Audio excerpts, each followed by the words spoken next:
ang bagong James Santos' Channel.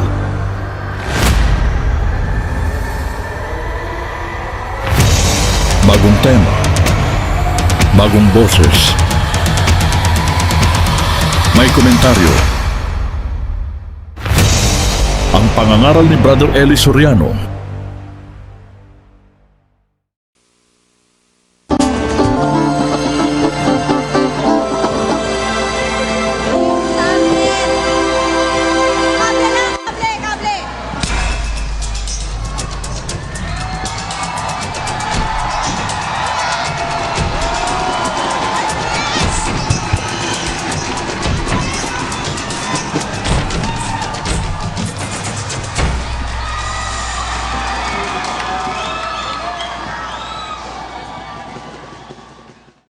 Panahon yon. Kaya hindi po sila kasali doon sa unang mabubuhay na mag-uli na mag-ahari sa loob ng 1,000 taon.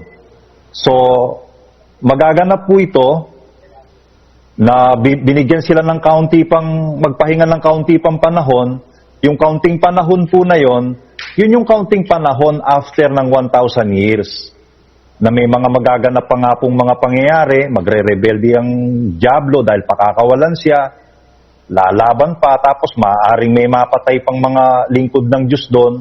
Pagkatapos ng kaunting panahon na yon, saka po magaganap ngayon yung bubuhayin mag-uli sila at sabay-sabay na magaganap yung babaguhin yung lahat ng mga lingkod ng Diyos.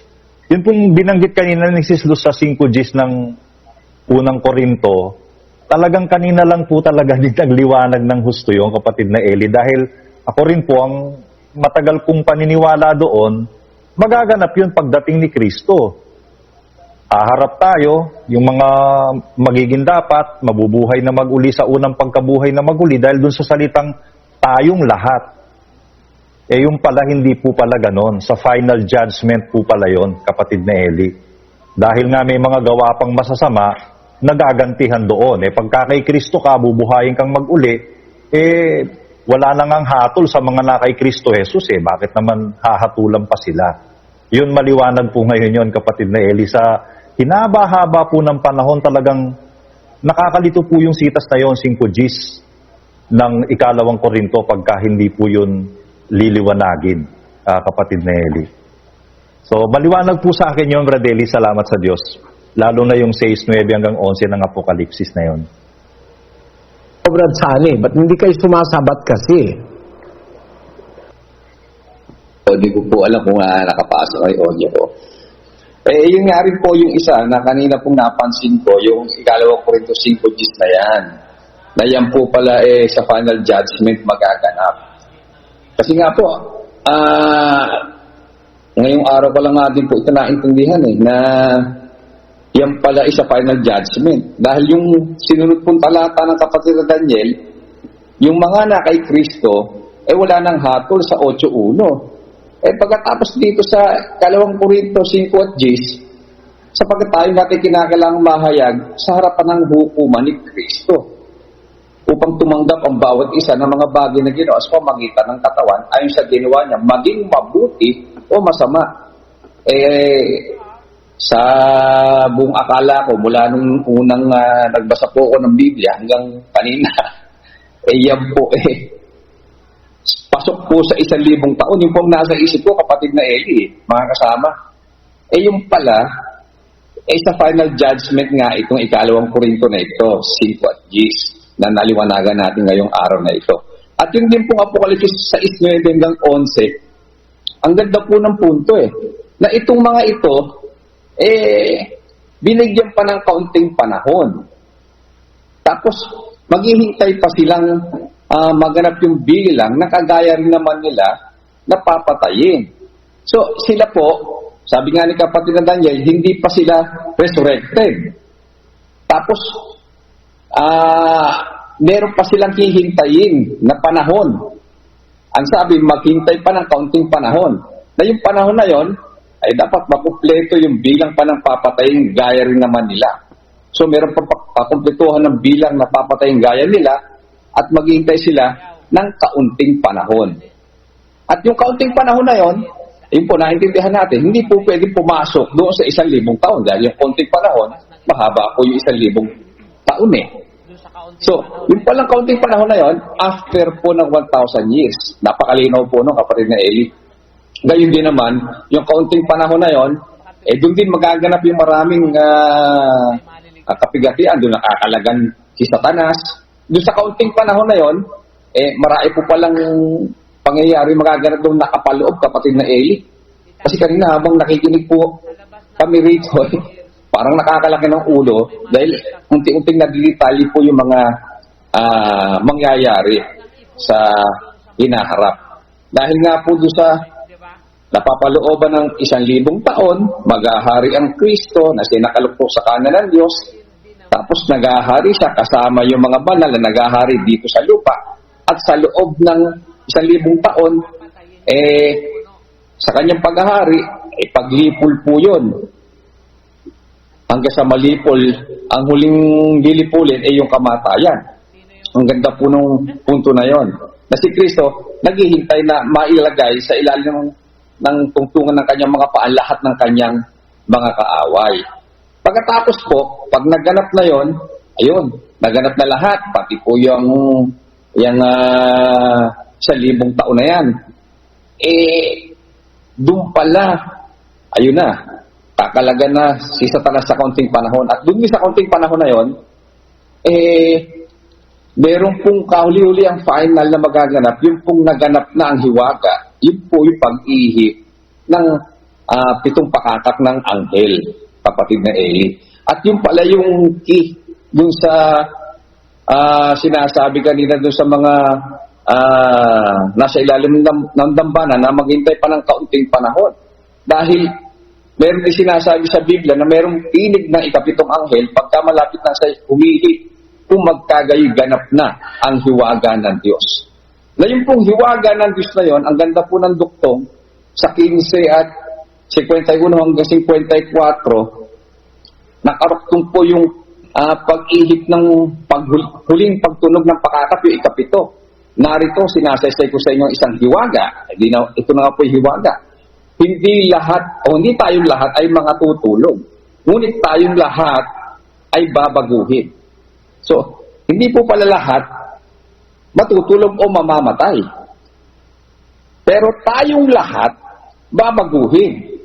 So, sabay-sabay po na babaguhin. Yung pong mga natulog o namatay, na binuhay na mag-uli, at yun namang hindi natulog o hindi namatay, magkakasama yon na babaguhin.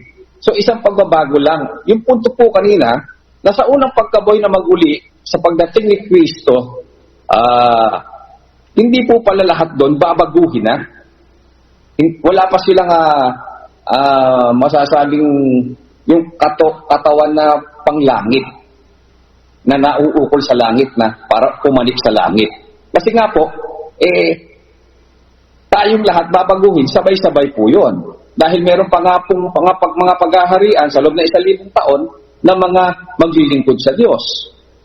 Magiging dapat din po yun. So, mamubukod po sila. So, masisira po yung talata doon sa sinasabi sa Hebreo na 11:40 na ang binabanggit doon, na ipinaghanda ng Diyos ang lalong mabuting bagay tungkol sa atin upang sila'y huwag maging sakdal ng bukod sa atin. So, hindi po pwedeng may mauna. Kundi, dapat sabay-sabay, hindi nakabukod. After 1,000 years po, na nabuhay na po lahat ng mga patay, andyan na po yung mga lingkod ng Diyos, kasama na po doon yung nasa ilalim ng bana, doon pa lang po mangyayari, kapatid na Eli, na tayong lahat babaguhin.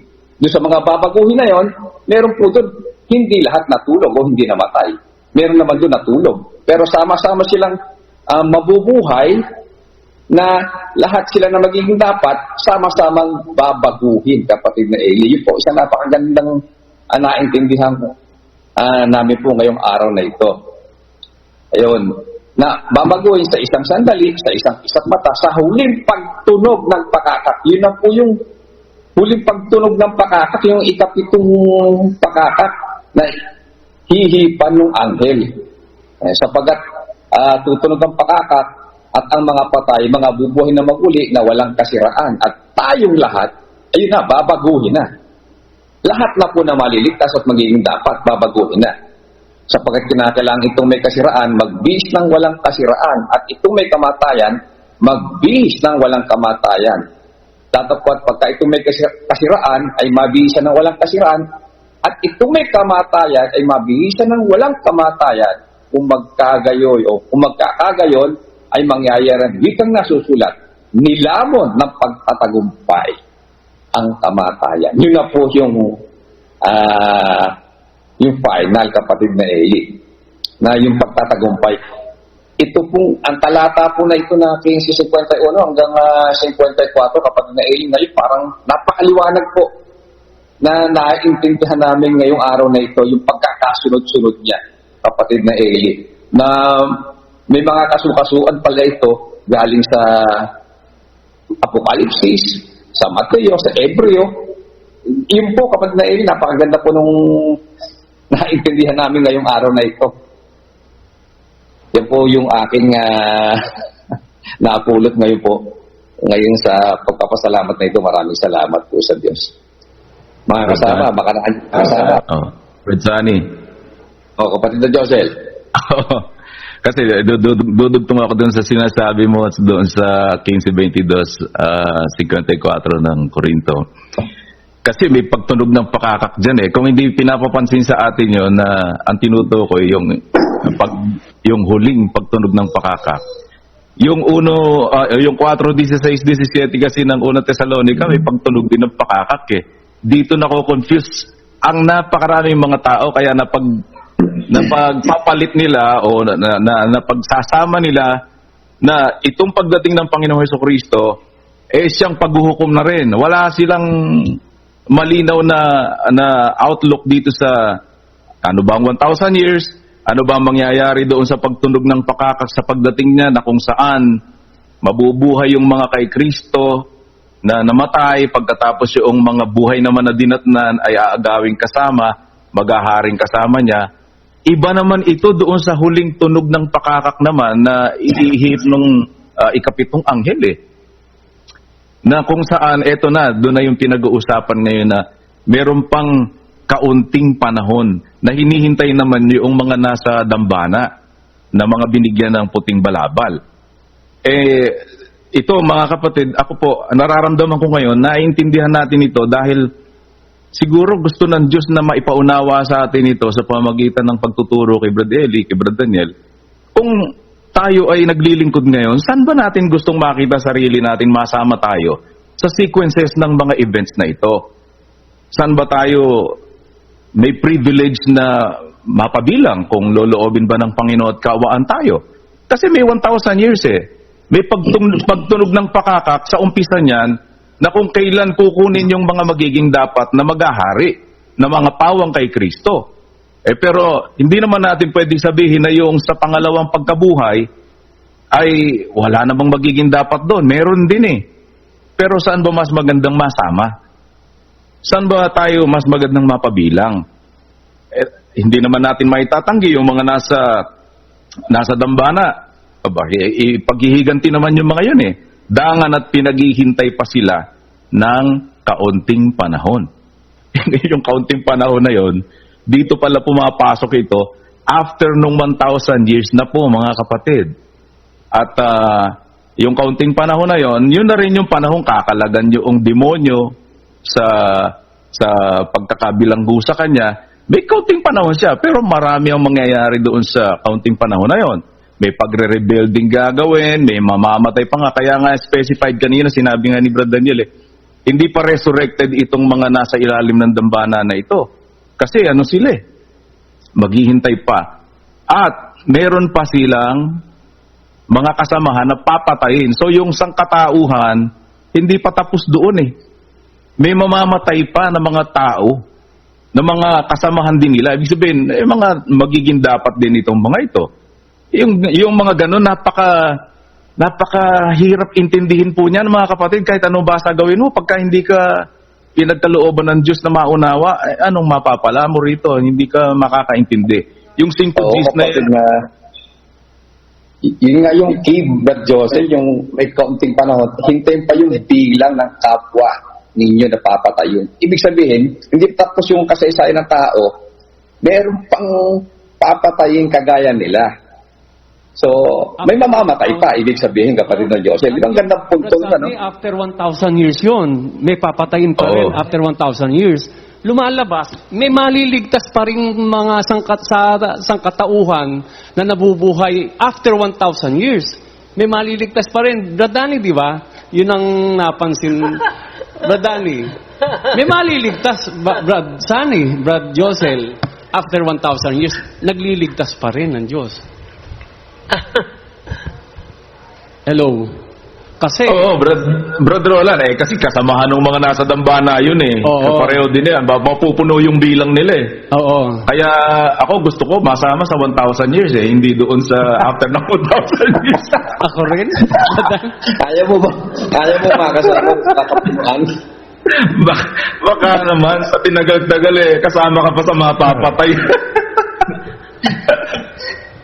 Hindi, ang mahalaga, kapatid na Josel, makasama sa unang pagkabuhay na maguli, kay patay mandat na kay buhay, yun ang pinaka-importante, makasama ka mag-ari sa loob ng 1,000 taon, hindi ka papasok doon sa mga makakasama sa ilalim ng tambahan na naghihintay. Oo naman.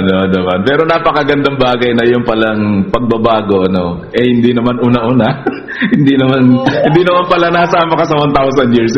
Ang taglay mo na, yung Alam nyo, yung dadalhin mo na sa... yung pinag-uusapan nyo na yan, makasabat ako. Kasi namimili na kayo kung saan kayo sasama. Ito, papakita ko sa inyo, yung unang mabubuhay na yon hanggang makatapos na yung 1,000 taon Tama? Tama po. Tama po. Kasi pagkabuhay nila sa unang pagkabuhay, mag-aari sila sa 1,000 taon. Di, buhay sila sa 1,000 taon. Opo. Opo. Buhay din sila sa nalolooban ng konting panahon pagkatapos ng 1,000 taon. Opo. Opo. Tama po. Kaya makikita mo lahat ng kalupitan.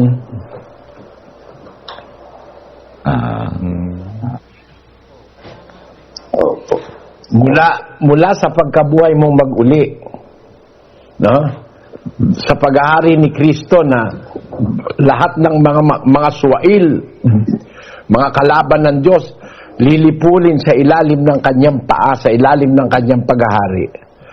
Ikaw ang magiging witness ng lahat ng kawalanghiyaan ng tao sa loob ng 1,000 taon at pagkatapos pa ng 1,000 taon. Malaking kapighatian yun, Brad Rodel. Opo. Ganun nga pala yun. Masasaksiyan po pala Malaking ng mga kapighatian mag-ahari yung lahat ng bagay na yung kapatid na Eli. Makikita mo yun kung paano i-destroy ang gobyerno ng mga komunista, ang mga ayaw kumilala kay Kristo sa loob na 1,000 taon. Makikita mo pa rin yung pagwawala ni Satanas. Makikita mo rin yung sinasabing dadayain si Satanas. Papabayaan na ng Diyos na dayain yung mga yun Kasi hindi nakasapat yung 1,000 taon para sila magbalik loob sa Diyos Kaya hindi talaga sila sa Diyos. Kaya madadaya sila ni Satanas sa kaunting panahong nalalabi. At ang magiging intensyon nila, wasakin ang kampamento ng mga banal. Naintindihan mo? Opo. Kaya sa mga panahon na yon, may mapapatay pang kapupunan nung nasa ilalim ng dambana.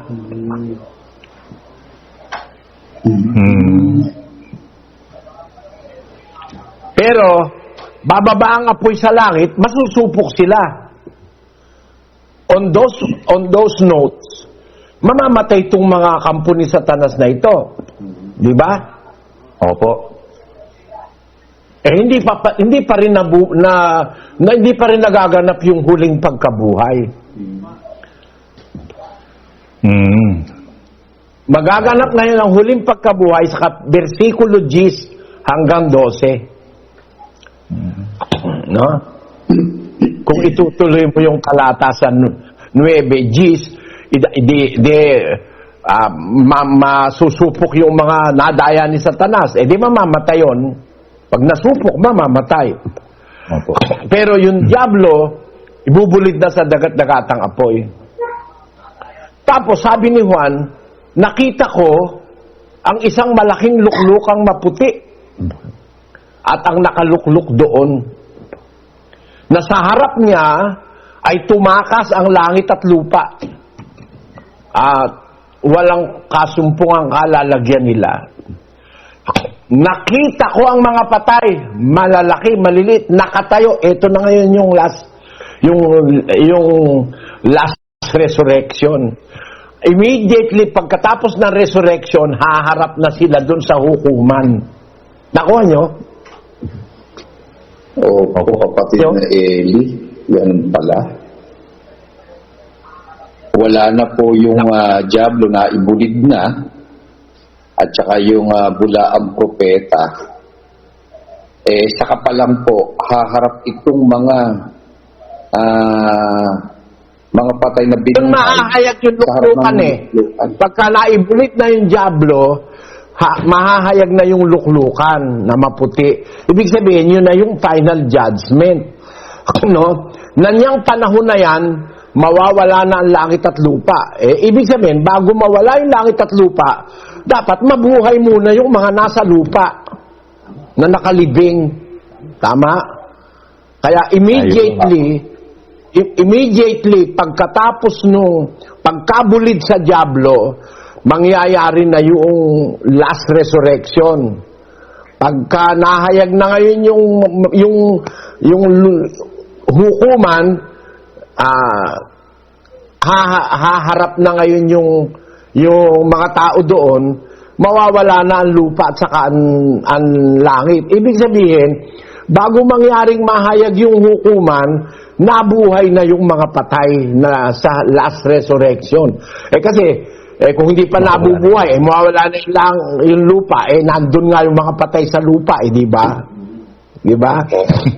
Opo, kapatid Nelly. Ang ganda po ng punto na yan. Nakikita niyo yung sequence doon? Nakikita niyo yung sequence, mga kapatid? No. Maliwanag ba sa isip niyo yung sequence? Ngayon, meron akong gustong liwanagin para sa kapatiran sa inyong lahat.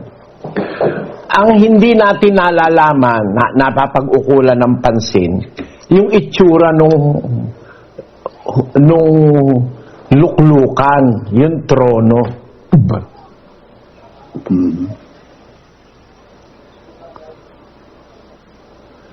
Sis Luz, nakakonekta ka, Sis Luz. Opo, Brad Eli, ano po bang itsura ng trono? Basahin mo yung 20:11. At nakita ko ang isang malaking luklukang maputi. At nakita ko ang isang malaking luklukang maputi at ang nakalukluk doon na sa kanyang harapan ang lupa at ang langit ay tumakas at walang nasumpungang kalalagyan nila. Sino ba yung nakaupo sa luklukan? Ang Diyos Ama po. Si Kristo. Sa kanan po siya nakaupo. Doon sa kanan ng... Basahin mo yung 17:31 ng Gawa. Sapagkat siya'y nagtakda ng isang araw na kanyang ipaghuhukom sa sanglibutan ayon sa katwiran sa pamamagitan ng lalaking kanyang itinalaga na ito'y pinatunayan niya. So, maghuhukom ang Diyos sa pamamagitan ng lalaking kanyang itinalaga. Si Kristo yon, di ba? Opo. Na pinatunayan niya ito sa lahat ng tao nang siya'y buhayin niyang mag-uli sa mga patay. So, ang paghuhukom pala ng Diyos, kapatid na Luz, kasama si Kristo dun sa mismong paghuhukom eh. Opo. Opo. Kasi nakasulat sa pamamagitan ng lalaking kanyang itinalaga. Opo.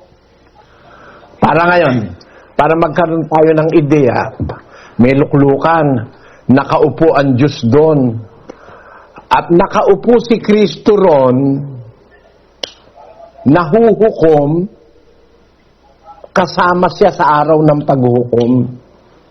Nakaupo sa ang Panginoon sa Kristo ron. Nakita mo? Opo, Brad Eli, sa paghuhukom, dalawa sila na nandun. Yung ama, nakaupo doon sa luklukan. Tapos kasama niya ang Panginoong Hesukristo. Nakaupo din ang Panginoong Hesukristo doon. Kanyang kanan. Kanan naman niya, opo.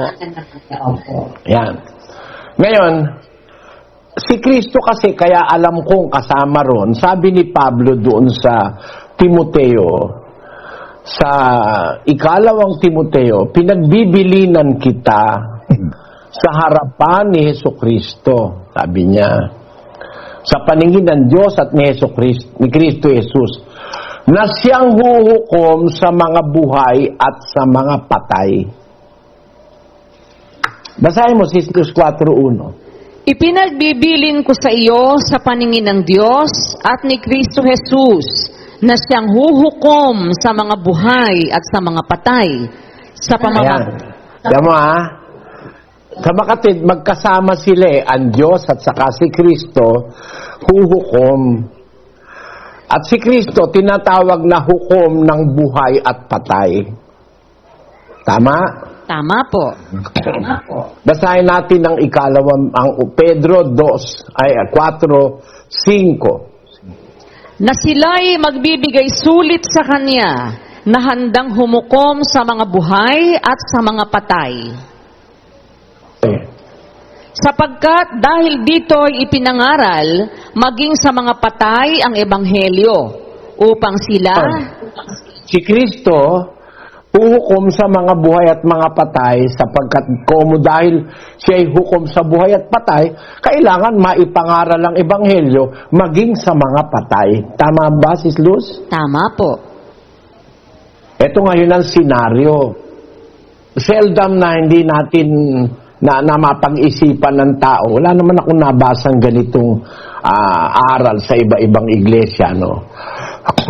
Kaya hindi mo masasabing ito'y napulot sa internet, Sis Luz, Hindi po Habrasani. Opo. De ang huhukom, ang Panginoon at ang Ama at ang Panginoong Jesus. Huhukom sila. Ang senaryo ganito. Sabi ng Biblia, pagdating ng paghuhukom, gagamit ang Diyos ng awa. 2:13. Basahin mo sa Santiago. Sapagkat ang paghuhukom ay walang awa, doon sa hindi nagpakita ng awa. Ang awa ay lumuluwalhati laban sa paghuhukom. Ngayon ang senaryo. Ang Diyos gagamit ng awa kasi siya nangako Ang pangako niya, maaawa ako sa aking kinaawaan, no? Mahahabag ako sa aking kinahahabagan. Tama? Tama po. Sa paghukom, ipapractice ng Diyos yung awa. No? Opo. Alam mo, yung mga gumawa ng mabuti, hindi awa ang ihahatol dun Ano po? Gagantihin sila yung sa kanilang gawa. Kahit kasi yung mga hintil na walang kautusan, kung gumagawa naman ng mga bagay ng kautusan, ang mga ito, kahit walang kautusan, siyang kautusan sa kanilang sarili. Aariing ganap sila, sabi ni Pablo. Opo. So sa paghuhukom, merong magkakamit ng awa. Amen. Yung naawa rin, nag-practice din ng awa. Kaya nga natanim sa isip ko yung nung panoorin ko yung Sound of Music yung kinanta nung isang, si Lisel ba yun tawag doon? Kinanta niya that somewhere in my youth or childhood I must have done something good. Merong ganong kanta sa Sound of Music Nakalimutan ko lang kung ano yung kantang buo na yun no? Ilagay yan. Oh, when I first started loving you. That night at the dinner table when you sat on that ridiculous pine cone. What? I knew the first time you blew that silly whistle. Oh, my love.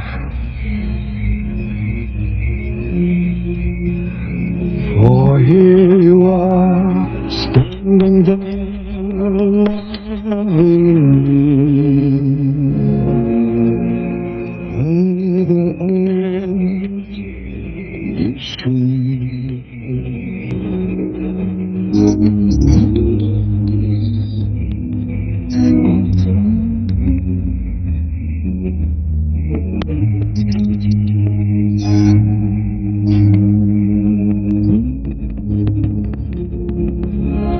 Yung line na yun, somewhere in my youth or childhood, I must have done something good. Ito, maaalala ito sa araw ng paghuhukom Yung mga gumawa ng mabuti sa kapwa, nagpakain sa kapwa, no? Yung mga taong nagpakita ng awa, may possibility na sila rin ay pagpakitaan ng awa sa araw ng paghuhukom. Kaya ito ngayon yung hukuman. Magmasid ka, Sis Luz, Andyan ang Kristo. Kasi huhukuman Diyos sa pamamagitan niya. Nagtakda ang Diyos ng isang araw na kanyang ipaghuhukom sa sanlibutan ayon sa katwiran sa pamamagitan ng lalaking kanyang itinalaga. In English it says, for God, He had appointed a day in which He will judge the world in righteousness by that man whom He ordained. Speaking of the person of the Lord Jesus Christ. So Jesus Christ will be present on the judgment day. Alam niyo mga kapatid, napakahalaga ni Kristo sa paghuhukom Bakit po, Brother Eli? Siya kasi ang hihingi ng pabor sa Ama para sa kanyang mga lingkod po.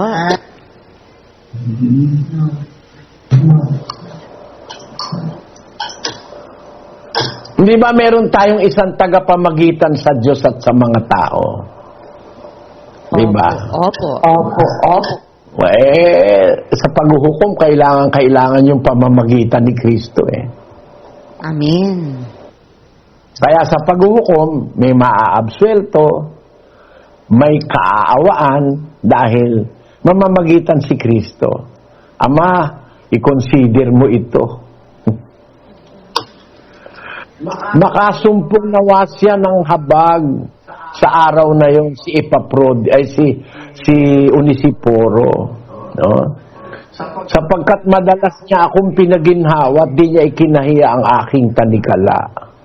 Sabi sa 17, kundi nang siya'y nasa Roma, hinanap niya ako ng buong sikap at ako'y nasumpungan niya. Pagkalooban nawa siya ng Panginoon na masumpungan niya ang kahabagan ng Panginoon sa araw na yaon. Ito, nahiwalay ito sa iglesia, ito si Onesiporo Pero ang pag-asa ni Pablo para sa kanya, kahabagan siya ng Panginoon. Palagay mo, hindi mamagitan si Kristo para kay Onesiporo. Opo, mamamagitan po yun. Alang kay Pablo. Amen. Nakukuha niyo ibig kong sabihin, kapatid na Sani, da Joseph? Opo, kapatid na Eli. Ganun po pala yun. Kaya po pala nahando ng Panginoon Kristo sa araw ng paghuhukom, nasa kanan po ng luklukan ng Ama, kasi meron po siyang napakalaking papel na gagampanan. Dahil nga po sa panahon ng paghuhukom, gagamit po ang Diyos ng awa. At doon sa punto na yun na maghuhukom, sabi nyo nga po, meron pong mga maliligtas dahil kinawaan ng Diyos. Meron naman dahil gumawa ng mabuti. Ngayon po, doon sa araw ng paghuhukom, kagaya nung sinabi po ninyong binasa sa Gawa 17:31, maghuhukom po ang Diyos pamagitan ng lalaking kanyang itinalaga. Nandun nga po ang ating Panginoon sa Kristo, katunayan na present po siya ron. Ngayon po, ang isang gagawin niya, meron pong ipapamagitanan. Yun din, Brad Sunny, mapigil kita, yun din ang katuparan nung sinabi ni Pablo na nakakalito ka mo sa inyo na kinakailangan tayong lahat mahayag sa hukuman ni Hesus Kristo upang tumanggap ang bawat isa ng mga ginawa niya sa magitan ng katawan, na ginawa niya maging mabuti o masama. Yun na yung final judgment Na ipapag-ugnay-ugnay nyo na ba? Ayun. Saktong-sakto po, kapatid na Eli. Pasok na pasok po yung talata sa Korinto po na yan, 5:10. Ganun pala yun. Kaya pala, sa harapan ng hukuman ni Kristo, kinakailangan humarap. Magkakasama yung gumawa ng mabuti at masama, andun po siya. At dun siya mamamagitan ng kapatid na Kaya ang pagkakaligaw at pagkakalito, kagaya nung sabi ni Sis Luz, kasi sabi ni Pablo, kailangan tayong lahat humarap. Ibig sabihin, sa iglesia. Hindi naman sa iglesia lang yan 5:10 Basahin mo ulit, Sis Luz, ituloy mo sa 11. Sapagkat tayong lahat ay kinakailangang mahayag sa harapan ng hukuman ni Kristo upang tumanggap ang bawat isa ng mga bagay na ginawa sa pamamagitan ng katawan ayon sa ginawa niya, maging mabuti o masama. Yamang nalalaman nga ang pagkatakot sa Panginoon ay aming hinihikayat ang mga tao.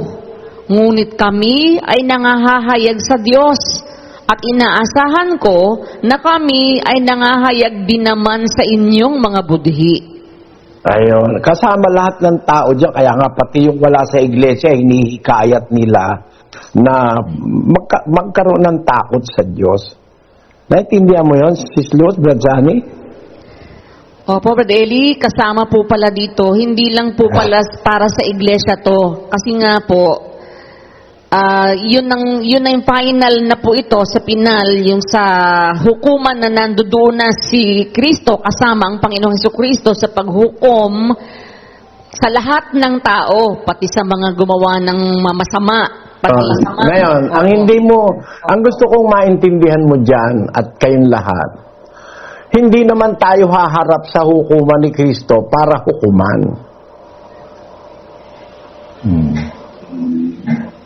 Paano po yun? Ang mga kay Kristo, wala nang hatol sa na kay Kristo Jesus. Ba't ka naman haharap para hukuman? Alam mo kung ba't ka haharap?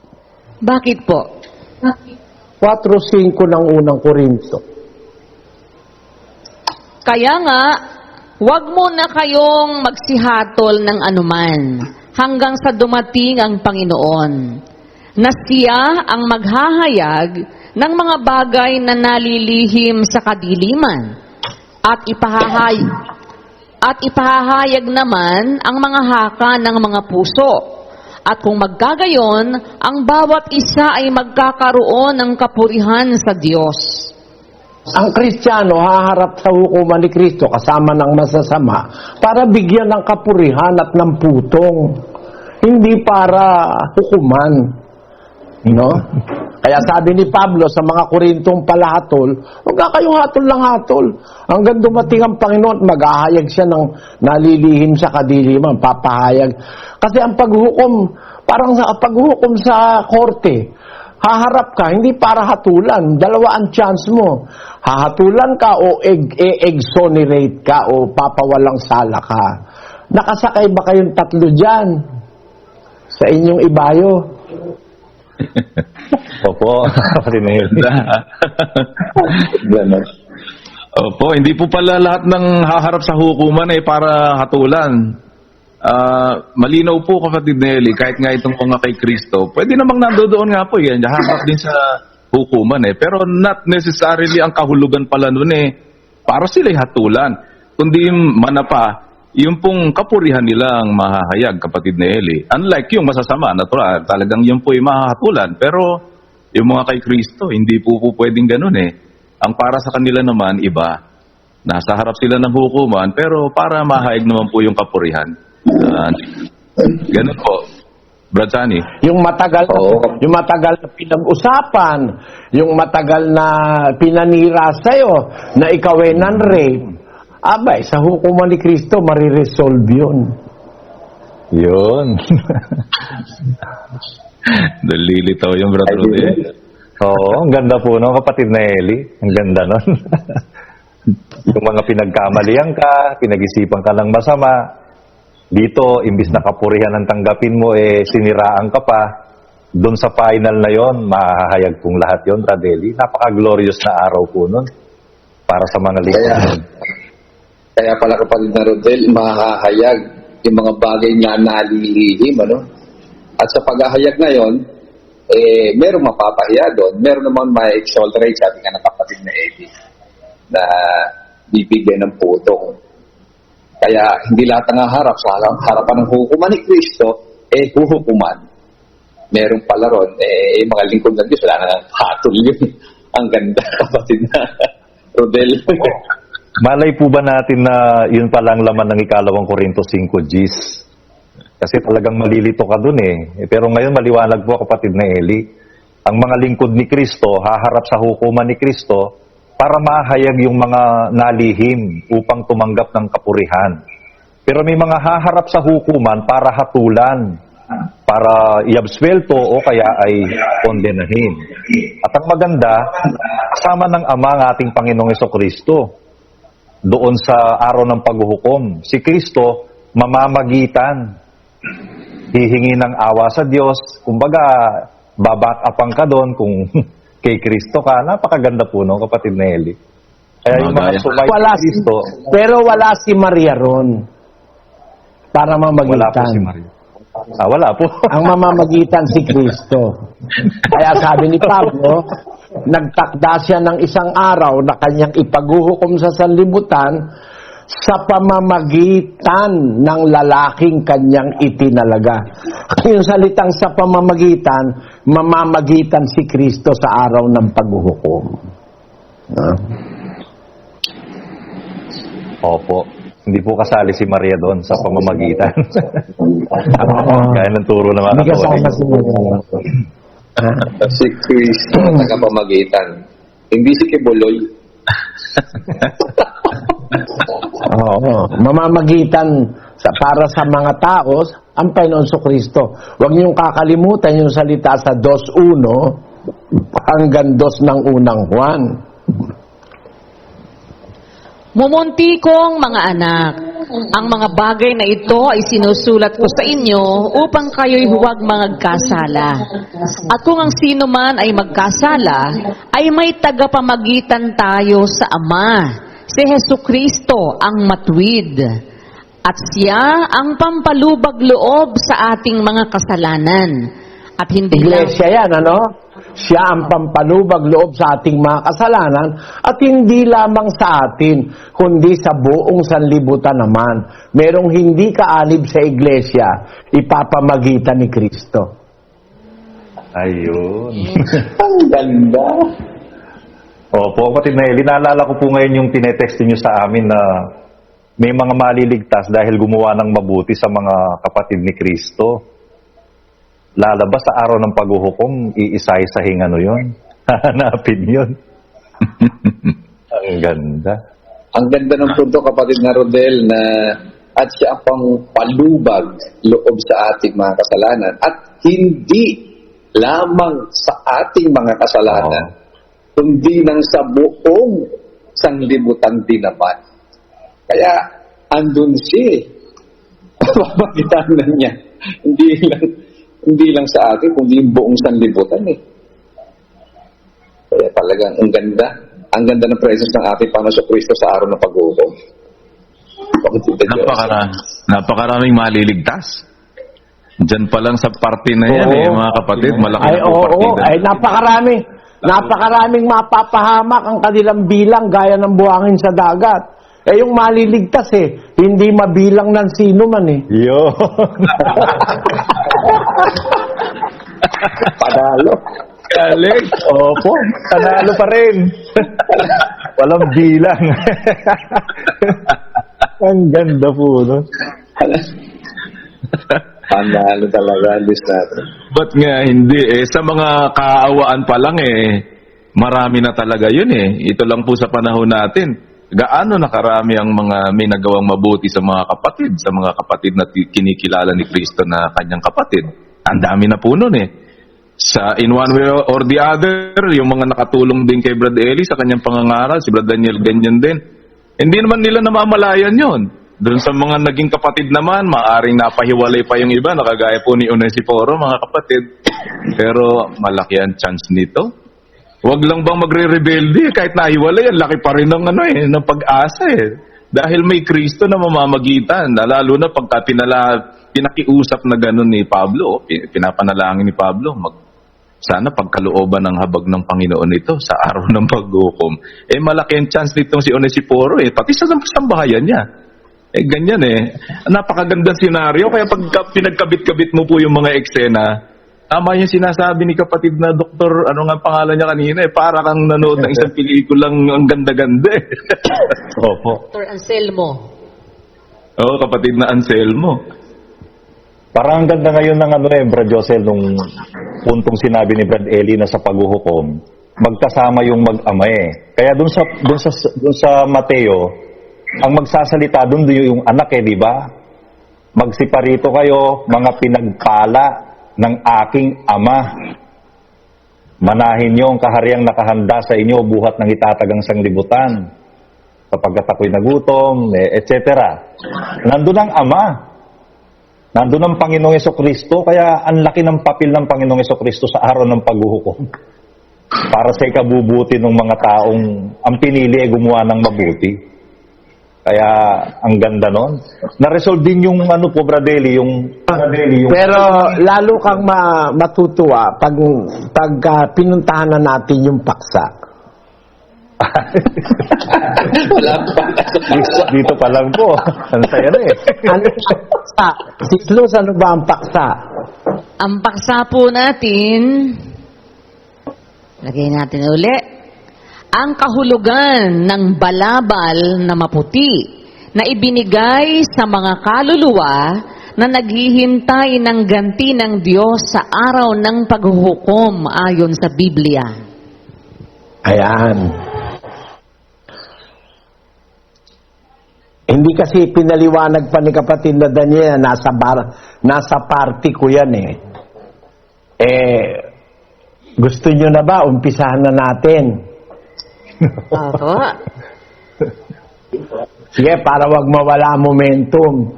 Sa 19 uli, Sislus. At nang buksan niya ang ikalimang tatak, ay nakita ko sa ilalim ng dambana ang mga kaluluwa ng mga pinatay dahil sa salita ng Diyos at dahil sa patutuong sumaka nila. Iba yan doon sa nasa 24. Para mapansin mo ang pagkakaiba, Sislus, basahin mo ang 24. Mga pinatay din tong nasa 24 Pero iba sila dun sa 6:9. Basahin mo. At nakakita ako ng mga luklukan, at may mga nagsisiluklok sa mga ito. Sila'y pinagkalooban ng paghatol. At nakita ko ang mga kaluluwa ng mga pinugutan ng ulo dahil sa patutuo ni Jesus at dahil sa salita ng Diyos. At ang mga hindi sumamba sa hayop o sa kanyang larawan man. Tama, namatay sila dahil sa salita ng Diyos at dahil sa patutuo ni Jesus.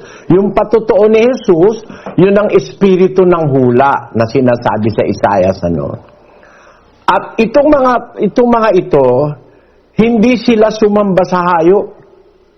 So, kahit napilitin silang sumamba sa hayop, nakaranas sila ng panggigipit ng mga makapangyarihang nasa ilalim ng hayop, hindi sila sumamba sa hayop. O hindi man sila sumamba sa kanyang larawan, sa larawan ng hayop. At hindi tumanggap ng tanda sa kanilang kanang noo at sa kanilang kamay. Ito talaga yung mga kay Kristo, no? Opo. At sila'y nangabuhay at nagsipagharing kasama ni Kristo sa loob ng 1,000 taon. I-classify mo itong mga taong ito ang mga Kristiyano. Tumanggi sa masama, namatay dahil sa pagsunod sa Diyos, sa salita ng Diyos, inapi, ginipit, pero kahit nagipitin, hindi tumanggi silang sumamba sa hayop, sa Antikristo, tumanggi silang tumanggap ng tanda sa kanilang noot, kanilang kanang kamay, nabuhay sila sa first resurrection. Yan ang nabuhay sa first resurrection. Itong 6-9, ibang mga grupo ng patay ito ng mga kaluluwa. Basahin mo uli, Sis Luz. At nang buksan niya ang 5 tatak, ay nakita ko sa ilalim ng dambana ang mga kaluluwa ng mga pinatay dahil sa salita ng Diyos. Natay din ito dahil sa salita ng Diyos, ano? Po. At dahil sa patutuong sumakan nila, napatay din sila dahil sa salita ng Diyos. Kaya ako naaawa nga ako dun sa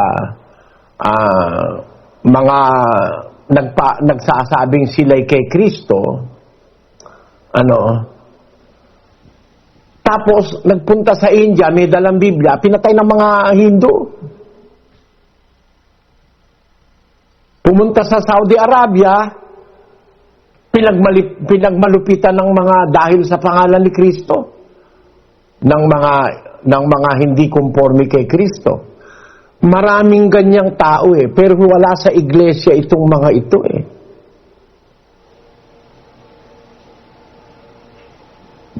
Opo, Brad Eli, yung mga taong wala naman sa iglesia, pero pinatay dahil din sa salita ng Diyos. Kagaya nga po nung halimbawa nyo, may dalang Biblia, yung mga nasa India, naniniwala rin sila kay Kristo, pero hindi naman sila kaanib sa iglesia. Sa ibang mga bansa, na basta naniniwala sila sa Biblia, naniniwala sila kay Kristo, hindi naman sila kaanib sa iglesia, pero pinatay sila, pinagmalupitan sila ng mga taong ayaw sa Biblia. Kasali po pala sila dito. Di ba kasama dyan si Tyndale? Opo. Kasi pinasunog. Tama po. Dahil nag-translate siya ng Biblia sa English. Marami ka nang maiisip na nag-alay ng kanilang buhay dahil sa Biblia. Kaya parang napakalupit na sabihin mo, kami lang ang ligtas, kami mga kaanib sa iglesia. Mali Merong mga taong nagbuwis ng buhay dahil sa salita ng Diyos. Naintindihan mo ako, kapatid na Danny? Opo, ganun po pala, kapatid na Eli. Hindi pala ito parang ang aplikasyon ay sa loob ng nasa iglesia lang, sapagkat meron nga pong mga tao na wala naman sa loob ng iglesyang totoo, pero yung salita ng Diyos na dala nila naging dahilan para sila'y patayin din. Yun po pala pwedeng kaawaan ng Diyos o maging dapat, dahil ang rason ng kanilang... Marami yan napakarami yan sa kasaysayan ng Biblia. Biro mo, yung mga misyonary noon palagay mo nga, hindi pa nila alam ang totoo, pero naniwala sila sa salita ng Diyos. Dahil doon, nagbuhay sila ng buhay no? Yung mga misyonary nag-smuggle ng Biblia na inano ni Tyndale. Basahin nga natin yung sana itong Ilagay po natin. Si Wycliffe yan, saka si Tyndale, silang dalawa sa Moses Luz. Pakilagay nga po sa screen. Ayan. Tyndale's Bible, published in 15... Umpisahan mo yung 1064, page 1064 o 84. Ayan. Ito po, sa Haley's Bible Handbook, the first true English Bible is Wycliffe's translation, published in 1382. He based his translation on the Vulgate. Wycliffe's Bible existed only in manuscript form, since the printing press was not invented until 70 years later by John Gutenberg. This means that not many copies were in circulation, but these copies were used by traveling preachers who reached many people in all parts of England. The Roman Catholic Church condemned Wycliffe's word. He was excommunicated, and many of the copies of his Bible were burned. About 150 survive, but only one of those is complete. Tyndale's Bible, published in 1525, was more accurate than Wycliffe's, since it was translated from the original Greek and Hebrew.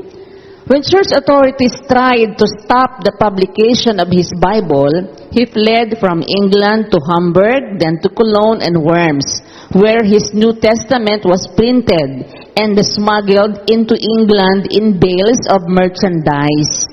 On October 6, 1536, Tyndale was burned at the stake for translating the Bible into the language of the people. Yung kalupitan ng Iglesia Katolika na yan, yung nag-translate ng Biblia sa English, sinunog siya sa krus. Yun naman kay Wycliffe, pinagsusunog yung Biblia niya. Kasi ayaw ng Katoliko noon na ang Biblia masalin sa English at saka sa karaniwang wika, ayaw nilang maintindihan ng tao. Tingnan mo, ka-rootless yung Iglesia Katolika. Napaka-rootless niyang mga authority niyang Iglesia Katolika. Tapos ngayon, magdadadaldal itong mga St. Peter's na ito sasabihin, ang Iglesia Katolika raw ang nag-compile ng Biblia. Kayo ang nagpasunog ng maraming Biblia. Dahil ayaw nyo mabasa ng tao ang Biblia sa Ingles noon. Gusto nyo Latin kasi hindi naintindihan ng mga tao.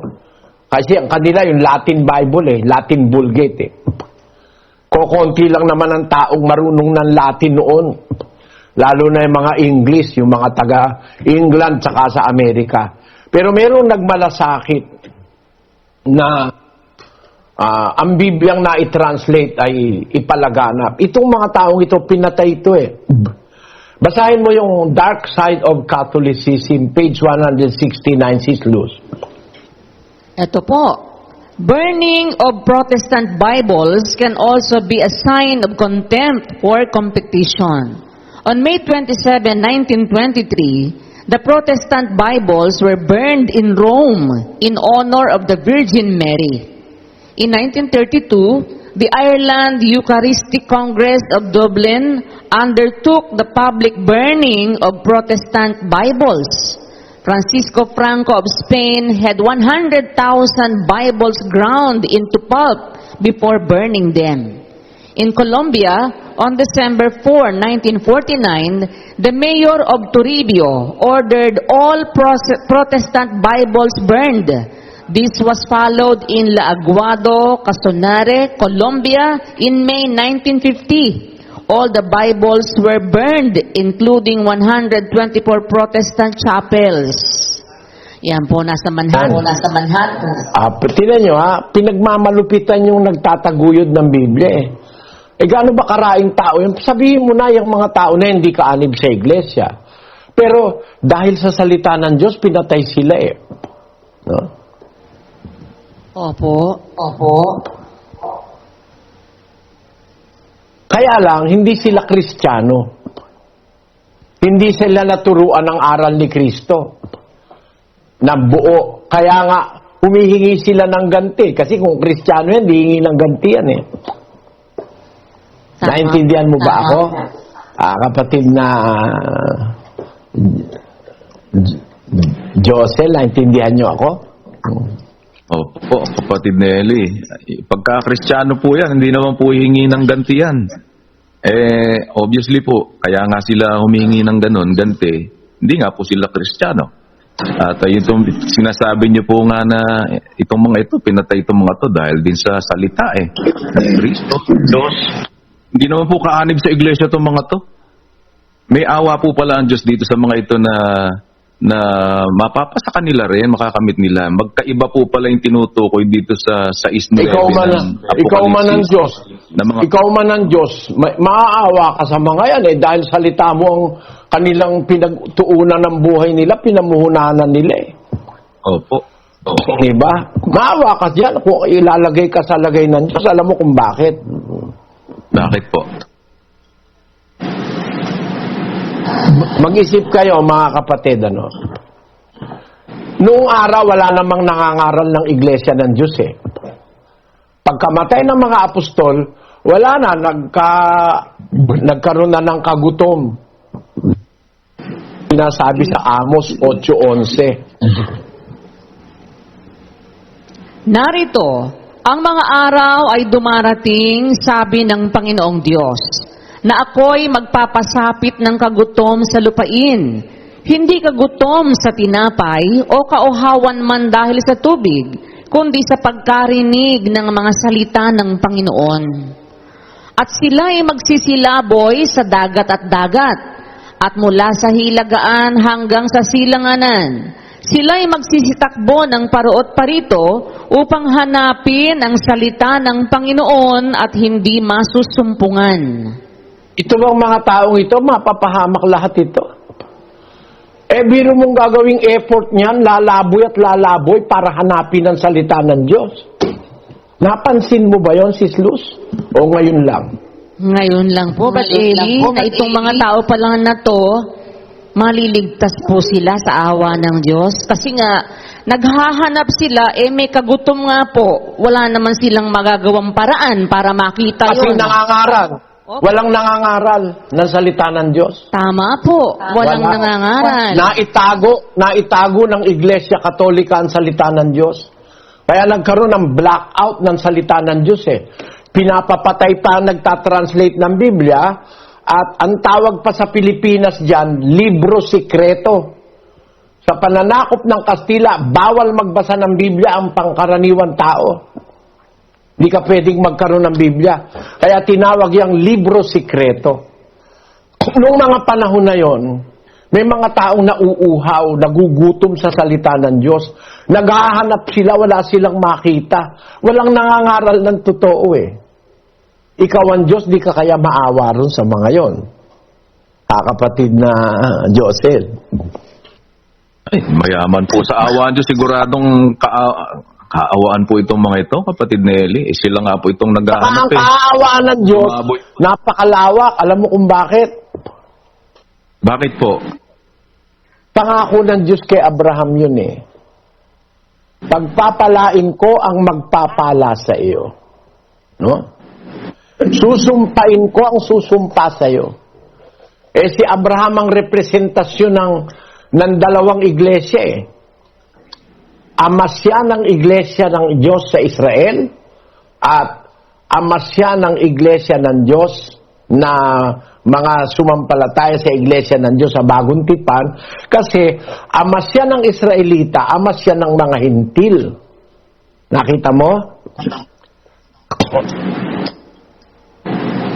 Kapinagpala mo yung anak ni Abraham, tagos dun yung pagpapala ng Diyos pangako ng Diyos pagpapalain kita at ang iyong binhi, sabi niya.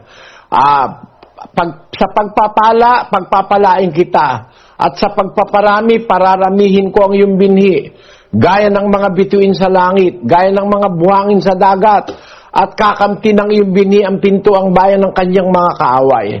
Tapos sabi niya, pagpapalain sa iyong ang lahat ng bansa sa lupa sapagkat sinunod mo aking tinig. Napakalaking swerte nito yung maugnay ka't magawan mo ng mabuti yung mga binhi ni Abraham kasi sabi, pagpapalain ko ang magpapala sa iyo, sabi ng Biblia. Diyan mo maiisip gaano karami yung maliligtas Pangako ng Diyos yan, hindi siya sisira sa pangako niya kay Abraham eh. Hindi siya sisira. Kaya yung magpapala sa binhi ni Abraham, yung mga kay Kristo at saka yung mga Israelita, maliligtas din yun. Ako naniniwala, may habag ang Diyos para sa mga taong ito. Punta ngayon tayo para madugtong sa 6:9 ng Apokalipsis. At nang buksan niya ang ikalimang tatak, ay nakita ko sa ilalim ng dambana ang mga kaluluwa ng mga pinatay dahil sa salita ng Diyos at dahil sa patotoong sumakanila. At sila'y sumigaw ng tinig na malakas na nagsasabi, "Hanggang kailan, O Panginoong banal at totoo, hindi mo hahatulan at ipaghihiganti ang aming dugo sa mga nananahan sa ibabaw ng lupa?" At binigyan ang bawat isa sa kanila ng isang maputing balabal. At sa Binigyan ang bawat isa sa kanila ng maputing balabal. Yung maputing balabal doon, ang nakalagay doon sa salitang balabal, ilagay mo sa yung Greek noong balabal. Ilagay mo sa screen. Ang ginamit na salita, maputing balabal, ang ibinigay sa kanila, Sis Luz, ay istoli. Istoli or stole? Equipment, that is a stole. A long fitting gown as a mark of dignity, long clothing or garment, robe. Yan. Di ito palang mga ito hubad. Bakit po niyo sinabing hubad, Brad Eli? Kulang, walang damit kaya binigyan ng damit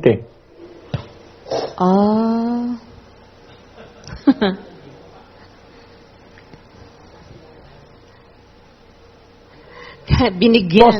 Opo. Alam mo sa kahulugan ng Apokalipsis, yung binibigyan ng damit ng Diyos. Galing sa Diyos yung damit Alam mo sa kahulugan ng Apokalipsis kung ano yon? Ano po? Makinig kang mabuti. Ang sabi ng Diyos sa 3:17 ng Apokalipsis, sapagkat sinasabi mo, ako'y mayaman at nagkamit ng kayamanan, at hindi ako nangangailangan ng anuman, at hindi mo nalalamang ikaw ang aba, at maralita, at dukha, at bulag, at hubad. Ipinapayo ko sa iyo na ikaw ay bumili sa akin ng gintong dinalisay ng apoy upang ikaw ay yumaman, at ng mapuputing damit upang iyong maisuot, at upang huwag mahayag ang iyong kahiyahiyang kahubaran, at ng pangpahid sa mata na ipahid sa iyong mga mata upang ikaw ay makakita. Sila hubad, tuloy. Ang lahat kong iniibig ay aking sinasaway at pinarurusahan. Ikaw nga'y magsikap at magsisi. Narito, ako'y nakatayo sa pintuan at tumutuktok.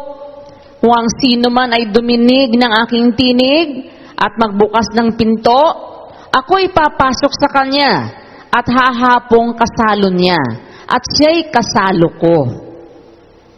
Ang magtagumpay ay aking pagkakaloobang umupong kasama ko sa aking luklukan, gaya ko naman na nagtagumpay at umupong kasama ng aking ama sa kaniyang luklukan. Ang may pakinig ay makinig sa sinasabi ng Espiritu sa mga iglesia. Meron palang sinasabi ang Espiritu sa mga iglesia.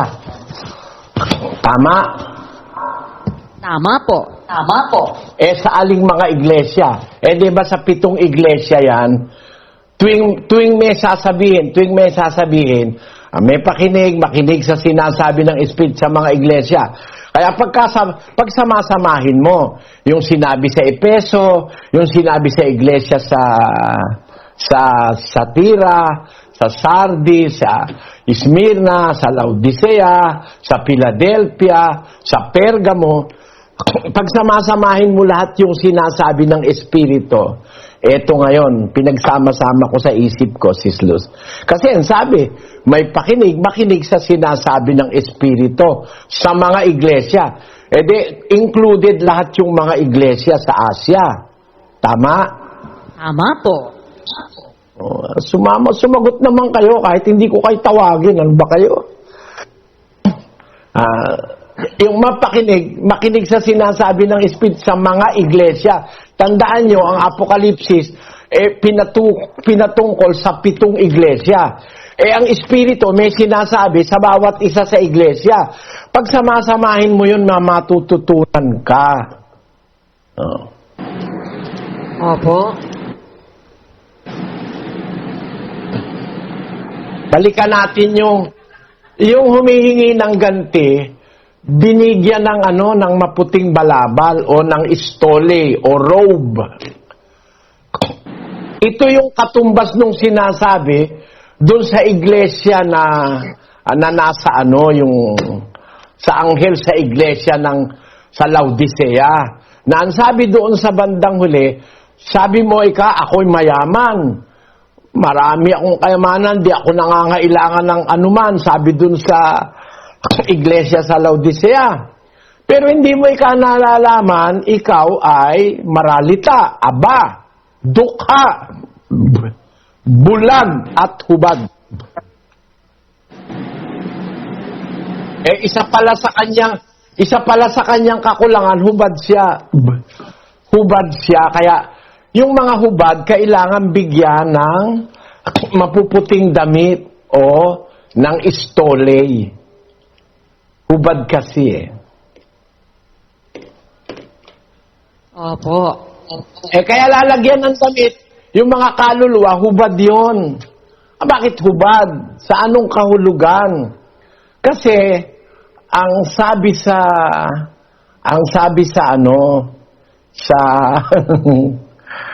eto yun, Sis Luz, pakibasa mo, ha? Kaya sila tinuturing na hubad. Kasi, unang Timoteo 2:8. Ibig ko ngang ang mga lalaki ay magsipanalangin sa bawat dako, na iunat ang mga kamay na banal, na walang galit at pakikipagtalo. Alam mo na ibig sabihin yan, di ba? Apo. Na yung mananalangin lalaking kaanib sa iglesia, dapat nakaunat yung kamay na banal. Ibig sabihin, gumagawa ng mabuti, ang kamay niya, nakaunat ang kamay niyang banal. Yung lalaking nananalangin sa iglesia, gumagawa siya ng kabutihan. Gayon din naman ang mga babae, dapat gumawa ng kabutihan. Ano yon? Magsigayak ng mahinhing damit. Ano yung mahinhing damit? Siyang nararapat sa babaeng magpakabanal sa magitan ng mabuting gawa. Kaya ang lahat ng nasa iglesia, nadamitan na yan May damit na yan dahil gumagawa na ng mabuti. Yung nasa ilalim ng dambana, wala pa yung damit na yon. Amen. Ano, kapatid na sa akin?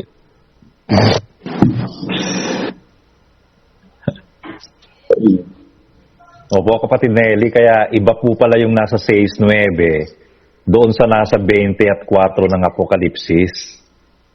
Kumbaga, wala sa iglesia itong mga nasa 6:9 ng Apokalipsis, kaya kailangan bigyan ng balabal o maputing balabal o maputing damit. Dahil wala pa sila noon.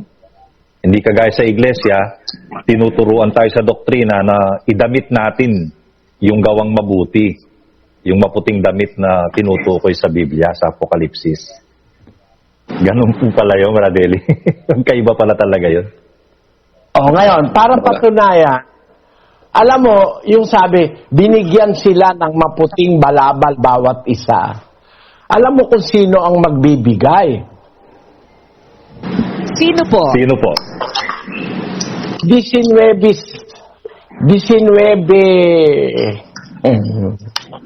6 ng Apokalipsis.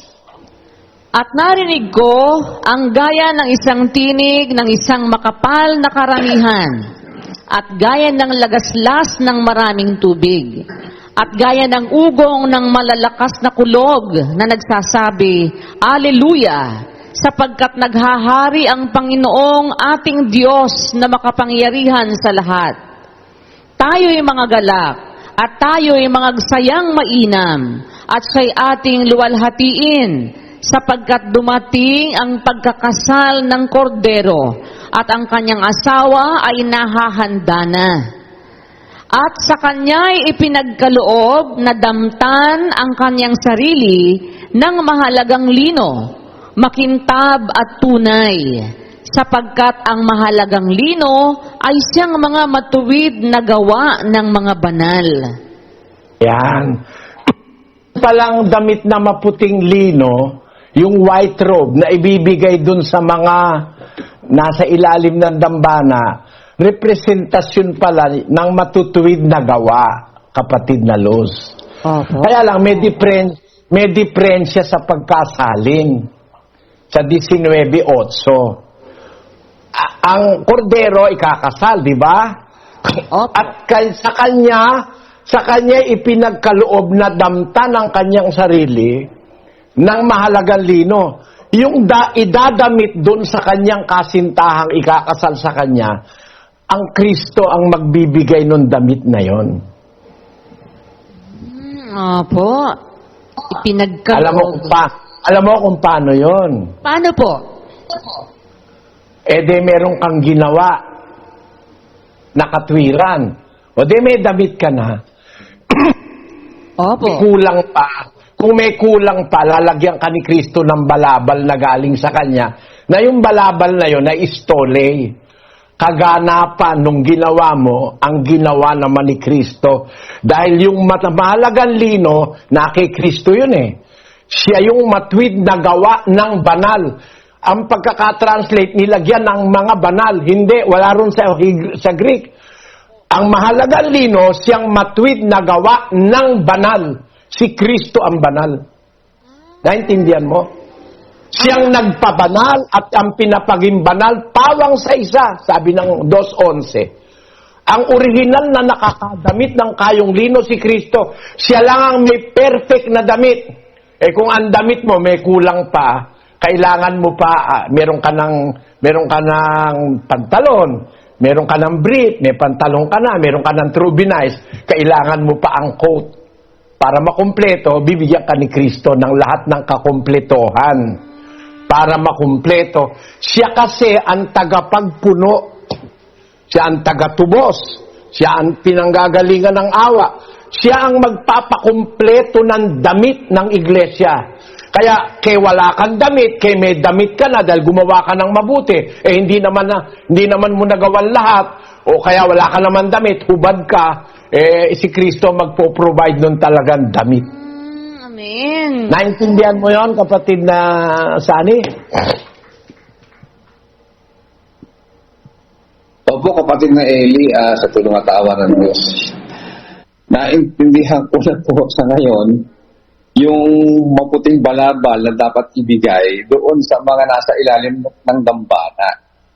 Na kung bakit kailangan silang bigyan ng maputing balabal, ayun nga po yung mabubuting gawa o matuwid na gawa. Ngayon po, wala nga po sa iglesia yun So, sila mismo, hindi po kumpleto. Kasi yung mga nasa iglesia, naturuan na po ng aral, marunong gumawa ng mabuti. Na yung pong mabubuting gawa, yun nga yung damit na tinutukoy sa Biblia. Yung matuwid na gawa ng mga lingkod ng Diyos. Pero, dito po, meron pa rin ibibigay ang Panginoon Kristo kasi na kay Kristo po pala yung talagang kakumpletuhan nung damit na maputi o yung balabal, yung maputing lino. Na siya lang po pwede makakumpleto dahil nasa kanya po talaga lahat ng kapunuan, ng kakulangan, ng paggawa ng mabuti o lahat ng kabutihan, kabanal, nasa kanya po yun Para mapatunayan mo yung sinasabi mo, basahin mo yung 10:4 ng Roma. Roma 10:4. Sapagkat si Kristo ang kinauuwian ng kautusan sa ikatutuwid ng bawat sumasampalataya. Siya ang ano mo eh. Ang talagang kakumpletohan mo eh. Yung hindi mo nagawa, magagawa ni Kristo eh. No? Kaya siya ang gumagawa para ang iglesia maramtan talaga ng kumpleto. Kasi ang talagang kumpletong damit, pag hiningi ka sa yung tunika, bigay mo pati balabal, yung istole, balabal, abe, damit yun na pwedeng outer o inner. Ibig sabihin, kakumpletohan yun, kapatid na Sani, no? Ng pagmamahal ng Diyos. Kaya yung Kristo, gumawa ka ng mabuti, may mga sablay ka, pinupunuan niya yung sablay mo para makita ka talagang sakdal ang sa harap ng hukuman. 5:26 ng Efeso. Pakinggan nyo. Upang kanyang pakabanalin ito, na nilinis sa pamamagitan ng paghuhugas ng tubig na may salita, upang ang iglesia ay maiharap sa kanyang sarili na maluwalhati, na walang dungis o kulubot o anumang gayong bagay, kundi ito'y nararapat maging banal at walang kapintasan. Tamo, si Kristo rin ang gagawa niyan eh. Upang ang iglesia maiharap sa kanyang sarili. Yung kasintahan niya, mahal niya yon, ikakasal sila. Kailangan lahat ng mga flaws noon, dapat maging flawless. Si Kristo magpo-provide ng kakulangan ng kanyang kasintahan. Di ba yun ang nakasulat sa Biblia? Ang pinapaging banal at ang nagpabanal ay pawang sa isa. May nagpapabanal sa iglesia. May kumukumpleto ng ating mga kakulangan sa harapan ng Diyos. Napakaswerte nating maintindihan ng bagay na ito, mga kapatid. Meron pa bang ibang mas mataas na karunungan dito sa Biblia? Nasa Biblia lahat ito. Hindi ito naiintindihan ng lahat, halos ng tao. Pero ipinapaunawa ito ng Diyos sa atin. Naintindihan mo, Brad Sani? Opo, kapatid na Eli, napakaganda po nito. Kaya pala po ganon. Dapat, kaya po pala mangyayari po talagang maiharap na walang dungis, walang kapintasan, walang kulubot yung iglesia dahil po kay Kristo, kapatid na Eli. Napakaganda pong punto. Kaya po pala ganon. Ang ganda po. Kaya po pagkatinignan ng Diyos, talaga po flawless dahil po kay Kristo, kapatid na Eli, na siyang nagpapabanal sa iglesia at siyang makapagbibigay ng kakumpletuhang damit para po doon sa mga taong nagkukulang, nagkakamali o nagkakasala. Pagka iniharap na po sa Diyos, talaga po namang walang dungis at walang kapintasan. Ang ganda po, kapatid na Eli. Ang ganda ng damit. Rodel. Kapatid na Eli, gamot po ito sa alinlangan sa sarili, itong kaalamang ito, kapatid na Eli. Kasi siyempre, sa paglilingkod, pakiramdam mo minsan, hindi mo naman nagagawa talaga ng kumpletong-kumpleto ayon sa inaasahan. May mga palpak, may mga sablay. Pagsisikapan mo, pero hindi mo pa rin maperfecto po May mga ganun pong pagkakataon Yung pala po pupunan ng ating Panginoong Jesucristo. Para makumpleto yung damit natin at maging karapat-dapat po tayo, ang Kristo po pala ang tagapagpuno. Kaya napakaganda nun, kapatid Nelly. Tagapagpuno ng damit natin. Basahin mo yung Isaias. Nakasulat, ang ganda-ganda. Isaiah. 61 Gs. Ako'y magagalak na mainam sa Panginoon. Ang aking kaluluwa ay magagalak sa aking Diyos, sapagkat binihisan niya ako ng mga damit ng kaligtasan. Kanyang tinakpan ako ng balabal ng katwiran, gaya ng kasintahang lalaki na nagpuputong ng putong na bulaklak, at gaya ng kasintahang babae na naggagayak ng kanyang mga hiyas. Amen. Tamo? Siya rin ang magpuputo. Siya rin ang maglalagay sa'yo ng damit ng kaligtasan Napakalaking utang na loob natin sa Diyos at sa ating Panginoon Kristo, na lagi siyang may nakahanda na kulang tayo, pupunuan niya. Nagkasala tayo, papatawarin niya. Wala tayo, hindi natin alam, papaunawa niya. Napakarami nating dapat ipagpasalamat sa Diyos, mga kapatid. Na-appreciate mo yan, kapatid na Roland? Opo, kapatid na Eli. Kaya po pala kailangan talaga natin si Kristo sa buhay natin dahil kung tayo lang po, kapatid na Eli, hindi nga natin kayang ituwid yung ating lakad. Kung hiwalay tayo kay Kristo, wala naman tayong magagawa. Kaya po pala si Kristo, napakahalaga sa paningin ng Diyos sa ating mga buhay. Napakaganda po, gumaganda ang iglesia sa paningin ng Diyos dahil kay Kristo po, kapatid na Eli. Dahil siya yung magpro-provide talaga ng lahat ng kailangan mo para mapunuan yung lahat ng pagkukulang ng iglesia o ng kapintasan ng bawat isa, ng mga kasalanang nagagawa, mga kapasidad, yung hindi mo kapasidad na magawa, gagawin ni Kristo. Kaya Badola, may tuturo ako sa'yo at that juncture, ano? Opo. Pag nakakita ka ng kapatid na parang sa'yo kulang, huwag mo nang pansinin yun. Pupunuan ni Kristo yun, lalo na sa araw ng pag-uwi. Amen. Huwag mong itakwil yung kapatid, o huwag mong parang lagi ka na lang may laban sa kapatid, lagi ka na lang may iniisip na hindi tama. Gumagawa yung kapatid, ang isip mo ganire. Huwag tayong ganun, mga kapatid. Let us not be judgmental towards one another. Kung may pagkukulang tayo, tandaan natin, may Kristo na may pambalabal para mataktang lubos ang ating kahihiyan. Amen. Hanggang dyan ang ating napag-aralan, tayo'y manalangin, mga kapatid. Bibigyan natin ng komento ang napanood nating video. Ito ay malayang komento lamang at hindi upang magmarunong. Ang bibigyan natin ng komento ay yung balabal na maputi na ibinigay sa mga pinatay sa panahon ng malaking kapighatian. Ang pagbibigay sa kanila ng balabal ay hindi simboliko kundi upang magkaroon sila ng kasuotang panlangit. At tungkol naman sa mga nasa ilalim ng dambana, tama na hindi pa sila resurrected o mga binuhay na magmuli. Dito papasok ang kaalaman ni Apostol Juan na hindi na ipahayag kay Apostol Pablo. Ang pag-aagaw at unang pagkabuhay muli ay hindi lamang sa mga Kristiyano, kundi mangyayari rin yan sa panahon ng malaking kapighatian sa Israel. Alam kong hindi kayo sasang-ayon sa aking naunawaan sa Biblia. Sa malaking kapighatian ay may 144,000 sa lipi ni Israel ang matatatakan, at sila ay nakita sa bundok ng Siyon.